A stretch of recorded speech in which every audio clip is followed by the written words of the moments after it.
সবাইকে জয় যিশু। হালেলুয়া। একমাত্র ঈশ্বরেরই গৌরভোগ। আমেন।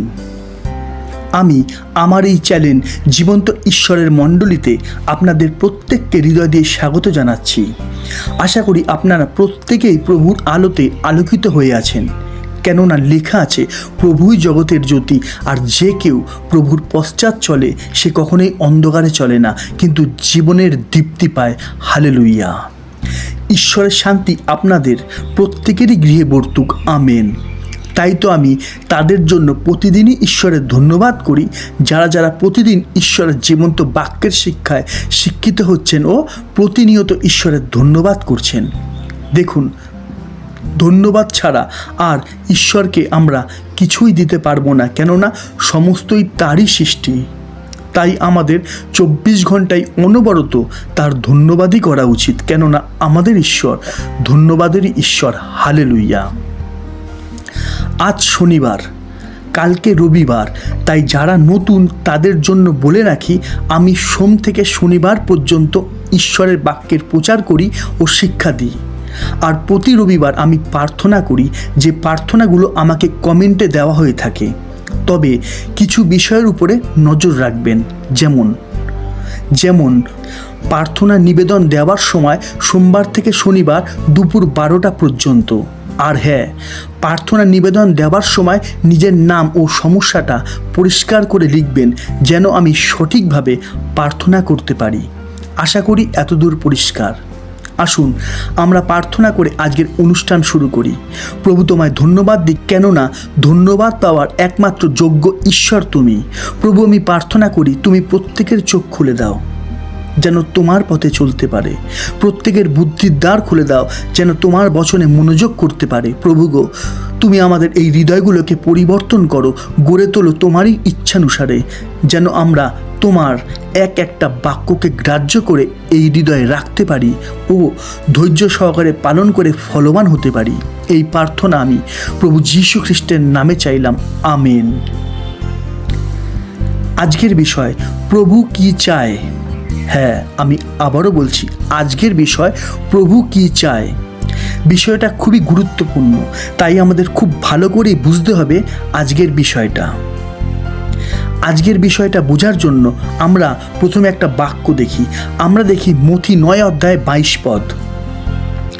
তখন যিশু মুখ ফিরাইয়া তাহাকে দেখিয়া কহিলেন, বৎসে, সাহস করো, তোমার বিশ্বাস তোমাকে সুস্থ করিল। আমি আবারও পড়ছি।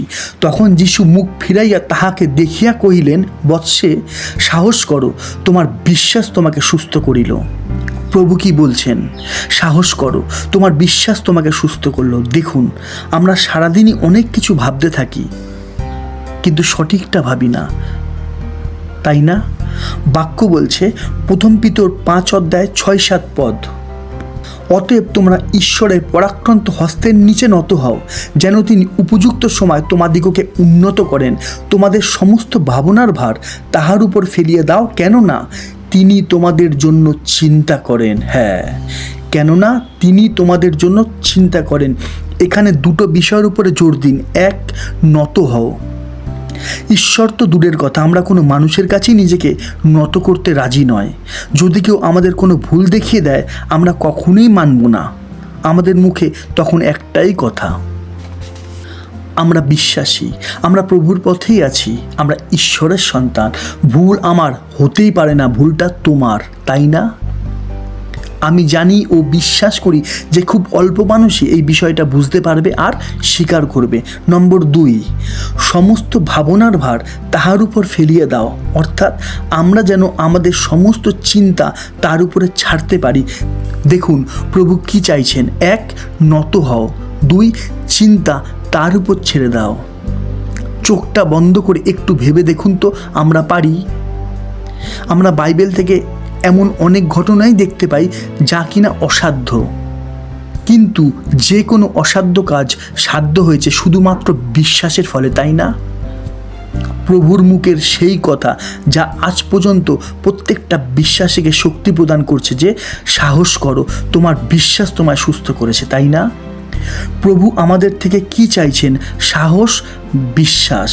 হ্যাঁ, প্রভু আমাদের থেকে কি চাইছে? 1 নম্বর সাহস 2 নম্বর বিশ্বাস, কেননা ভীতু লোকেরা বিশ্বাসে কখনোই দাঁড়াতে পারবে না। এখন প্রশ্ন, বিশ্বাস কোথায় করব?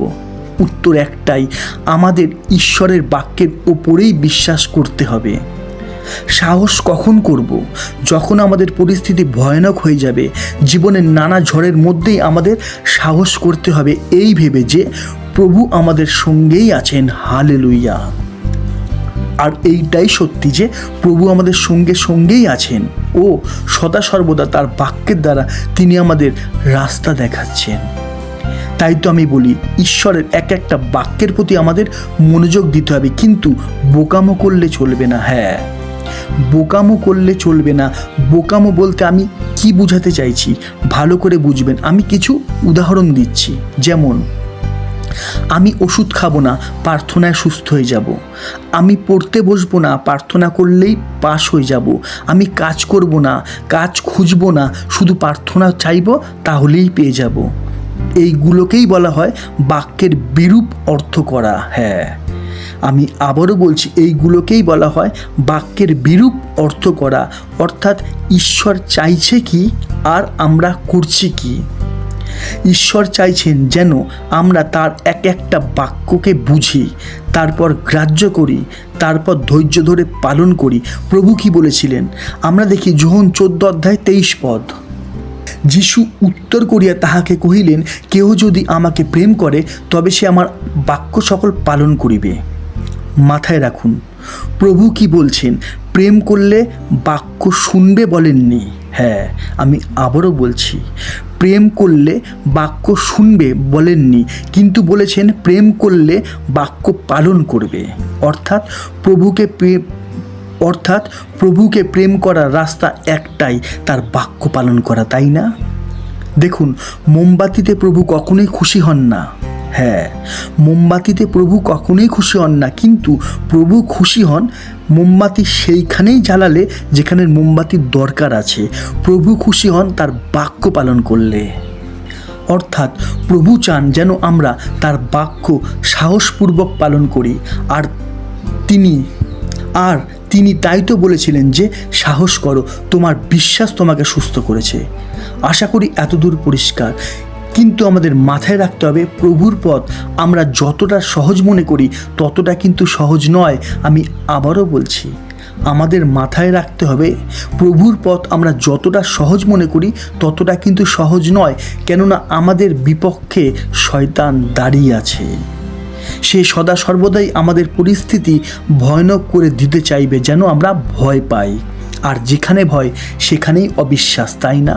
এখানে আমরা একটা বাক্য দেখি, আমরা দেখি ইব্রিয় 4:16। অতএব আইসো, আমরা সাহসপূর্বক অনুগ্রহ সিংহাসনের নিকটে উপস্থিত হই, যেন দয়া লাভ করি এবং সময়ের উপযোগী উপকারার্থে অনুগ্রহ প্রাপ্ত হই। আমরা কি শিক্ষা পাচ্ছি? সাহসপূর্বক, আবারও বলছি, সাহসপূর্বক অনুগ্রহ সিংহাসনের নিকটে উপস্থিত হই যেন দয়া লাভ করি। এখন প্রশ্ন, অনুগ্রহ কোথা থেকে আসে? দয়া কোথা থেকে আসে? সমস্তই কি ঈশ্বরের বাক্য পালন করার জন্য নয়? হ্যাঁ, মানুষ ঈশ্বরের বাক্যে বিশ্বাসের জন্যই অনুগ্রহ পায়, ঈশ্বরের বাক্য বিশ্বাস করার জন্যই দয়া লাভ করে। তাই তো আমাদের উচিত সাহসপূর্বক তার বাক্যের কাছে আসা। দেখুন, বাক্য পালনের অর্থ প্রভুকে প্রেম করা। ঠিক সেইভাবেই বাক্যের কাছে আসার অর্থই হলো প্রভুর কাছে আসা। প্রভু কি? সর্বশক্তিমান ঈশ্বর।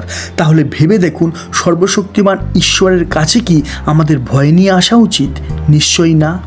তাই তো লেখা আছে, সাহসপূর্বক আমাদের আসতে হবে তার বাক্যের কাছে, আর তবেই আমরা তার অনুগ্রহ আর দয়া পাবো। আর প্রভু যিশুও বলেছেন যে সাহস করো, বিশ্বাস করো। আশা করি আজকের বিষয় প্রভু কি চায় আমাদের সবার কাছেই পরিষ্কার, তাই না? হালেলুয়া।